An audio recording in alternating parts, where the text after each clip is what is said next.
Snehal's art of teaching या चॅनलवरती आपल्या सर्वांचं स्वागत आहे. विद्यार्थी मित्रांनो, पवित्र पोर्टलच्या माध्यमातून ज्या विद्यार्थ्यांनी रजिस्ट्रेशन केलेलं आहे आणि जे विद्यार्थी जाहिरातीची वाट बघत आहेत, भरतीची वाट बघत आहेत, अशा सर्व विद्यार्थ्यांकरिता आजची अत्यंत महत्वाची न्यूज आहे विद्यार्थी मित्रांनो. आणि ही गुड न्यूज आहे. पण गुड न्यूज ही आहे की काही कभी खुशी कभी गम, म्हणजे थोडा गम आहे आणि थोडी खुशी सुद्धा आहे.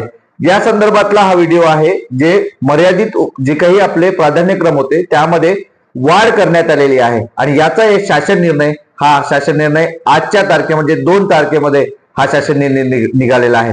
विविध शासन निर्णय एकावर एक शासन निर्णय येत आहेत आणि विद्यार्थ्यांना प्रश्न पडतायत की सर जाहिराती कधी येणार आहे. शासन निर्णय तर निघतच आहेत पण जाहिराती कधी येणार आहेत. विद्यार्थी मित्रांनो, जाहिराती येणारच आहे आणि यासाठी येणार आहेत की ही भरती पूर्ण करायची आहे आणि लवकरात लवकर भरती पूर्ण करायची आहे. आधी आपण बघणार आहोत की हा शासन निर्णय काय आहे, प्राधान्यक्रमाचा हा फायदा कोणाला होणार आहे, कोणाला नुकसान होणार आहे, या दोन्ही बाबी आपण या ठिकाणी बघणार आहोत. आणि हा GR आपण जर माझ्या चॅनलला पहिल्यांदा असेल तर माझ्या चॅनलला सबस्क्राईब करा, जेणेकरून येणारा कोणतेही जे अपडेट असेल ते अपडेट आपण आपल्या चॅनलला कायमस्वरूपी देत असतो. विद्यार्थी मित्रांनो, बघा हा शासन निर्णय आहे. पवित्र पोर्टल शिक्षक भरती पदभरती संदर्भातील कार्यपद्धतीमध्ये आवश्यक सुधारणा करण्याबाबत. आता सुधारणा कशातली, तर जो काही यांनी शासन निर्णय आधी काढलेला होता कशाच्या संदर्भात, प्राधान्यक्रमाच्या संदर्भात, की मर्यादित प्राधान्यक्रम 50 प्राधान्यक्रम आपल्याला देता येणार आहे. मग 50 प्राधान्यक्रम कोणत्या याच्यासाठी, तर मुलाखती शिवाय 50 आणि मुलाखती सह 50 प्राधान्यक्रम तुम्हाला अमर्यादित दाखवले जाणार आहेत.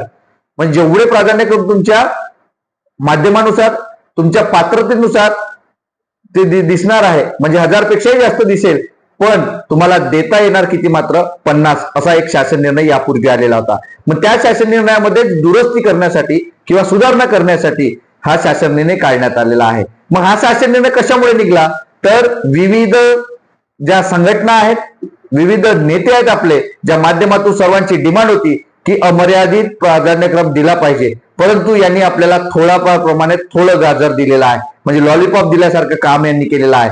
म्हणजे आपण थोडासा गम म्हणावं लागेल आणि थोडीशी खुशी की 50 जो प्राधान्यक्रम होते आपल्याला भरायचे होते ते किती वाढवले आहेत, त्यात 50 पुन्हा भर घातली, म्हणजे 100 प्राधान्यक्रम यांनी केलेला आहे.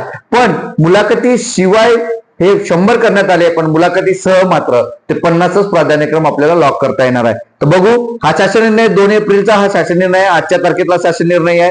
त्या ठिकाणी संदर्भ दिलेला आहे की शासन निर्णय परिच्छेद नंबर 1 तक्त्यातील अनुक्रमांक 2 लागू करायची तरतूद. पहा, उमेदवाराच्या त्यांच्या अर्हतेनुसार मुलाखतीशिवाय व मुलाखतीसह या निवडीमध्ये दोन्ही प्रकारासाठी जाहिरातीतील पात्र असलेले सर्व प्राधान्यक्रम उपलब्ध होतील. पहा, जाहिरातीमध्ये असलेले सर्व प्राधान्यक्रम काय होतील, उपलब्ध होतील.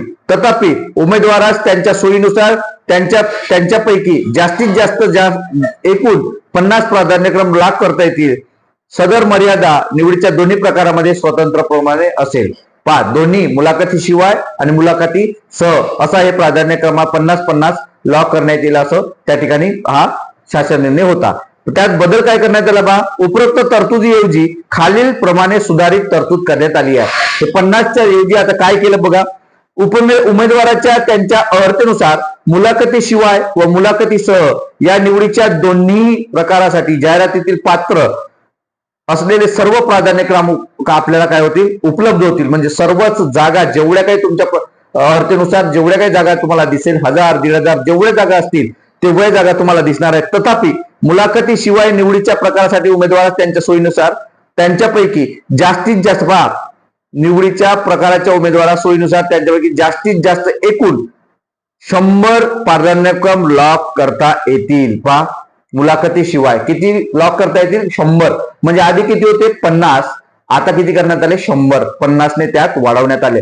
हा प्राधान्यक्रम विद्यार्थी मित्रांनो थोडे जर जास्त असते, म्हणजे 100 पेक्षा जास्त असते, म्हणजे किती 150 किंवा 200 असते, तर आपल्याला अधिक फायदा झाला असता, एवढं नक्की. परंतु आता थोडाफार प्रमाणात त्यांनी वाढवलेला आहे. तसेच मुलाखतीसह या निवडीच्या प्रकारासाठी उमेदवारास त्यांच्या सोयीनुसार त्यांच्यापैकी जास्तीत जास्त 50 प्राधान्यक्रम लॉक करता येतील. बा म्हणजे मुलाखतीशिवाय 100 तुम्हाला प्राधान्यक्रम लागतो करता येईल, पण तुम्हाला सर्व दिसतील, म्हणजे जेवढे काही तुमच्या अर्हतेनुसार येईल तेवढे दिसतील. 1000, 1500 जेवढे काही असेल तेवढे, 800, 900, 200 जेवढे काही असेल तेवढे दिसेल.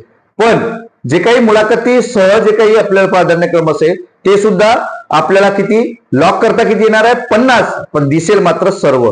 म्हणजे दोन्ही गोष्टीमध्ये यात फरक ठेवायचा, विचार करायचा आहे की इथं मात्र 100 करण्यात आलेले नाही की मुलाखतीशिवाय म्हणजे मुलाखतीसह, पण मुलाखतीशिवाय 100 करण्यात आले. म्हणजे आधी 50 होते ते 100 करण्यात आले आणि मुलाखतीसह जे आहे ते आधी 50 होते, आता तेवढेच ठेवण्यात आलेले आहे, फक्त मुलाखतीशिवाय वाढवण्यात आलेला आहे. आपला आंदोलनाचा हा फायदा झालेला विद्यार्थी मित्रांनो. हिवाळी अधिवेशनातही आपण आंदोलन केलं होतं, एल्गार आंदोलन, आणि आता आझाद मैदानात सुद्धा एल्गार आंदोलन केलं होतं. विविध नेत्यांनी त्या ठिकाणी, मग देशमुख सर असतील, बालूसा माने मॅडम असतील, संदीप कांबळे सर असतील, वेगवेगळे अब्दुल गनी सर असेल, सर्वांनी यासाठी मेहनत घेतलेली आहे आणि काम केलेलं आहे. आणि या सर्वांमुळेच या आपण त्यांना समजलं, शिक्षण विभागाला की शिक्षण मंत्र्यांना सुद्धा आणि इतरांना सुद्धा, की नक्कीच हे विद्यार्थी जे आहेत ते आजही जागरूक आहे. आता पुन्हा एक लढा आपला राहिलेला विद्यार्थी मित्रांनो, तो म्हणजे कोणता, तर कोकण पॅटर्न असेल किंवा मग अमर्याद. आपल्याला अमर्यादच पाहिजे, कारण भरती तोंडावर आलेली आहे. आता फक्त थोड्या दिवसांमध्ये ही भरती होईल, म्हणजे त्याचा शेवटचा टप्पा आहे. समायोजन संपलं की बिंदू नामावली आणि मग जाहिरात, बस झालं. एका महिन्यामध्ये या सर्व गोष्टी होईल आणि त्यानंतर दीड ते 2 महिने कशासाठी लागेल आपल्याला, प्राधान्यक्रम, मग लॉक अनलॉक, या सर्व गोष्टी, काही अडचणी, तांत्रिक बाबी, या सर्व गोष्टीसाठी तुम्हाला या लागणार आहे. ऑगस्ट पर्यंत ही सर्व भरती पूर्ण होऊन जाईल विद्यार्थी मित्रांनो. अशा पद्धतीनं हा जो निर्णय आलेला आहे, हा निर्णय शासनाने आपल्यासाठी आहे, हा फायद्याचा आहे. गुड न्यूजही म्हणता येईल, परंतु थोडेफार जर जास्त प्राधान्यक्रम असते, 200 जरी असते तर अत्यंत चांगली गुड न्यूज असते, परंतु थोड्या प्रमाणात गुड न्यूज आहे, समाधानकारक गुड न्यूज आहे असं समजावं लागेल. तुम्हाला याबद्दल नेमकं काय वाटतं हे कमेंट बॉक्समध्ये कळवा आणि अशाच अपडेट करता माझ्या चॅनलला मात्र सबस्क्राईब करा. धन्यवाद. हा GR जो आहे आपल्या ग्रुपला आपण मी शेअर करतो आहे, आपण तो संपूर्ण GR वाचून घ्यायचा आहे. अजूनही आपण डिस्क्रिप्शन बॉक्समध्ये टेलिग्राम लिंक, व्हॉट्सअप लिंक आणि चॅनलची सुद्धा लिंक आहे, त्यावरती तुम्ही जॉईन व्हा. धन्यवाद.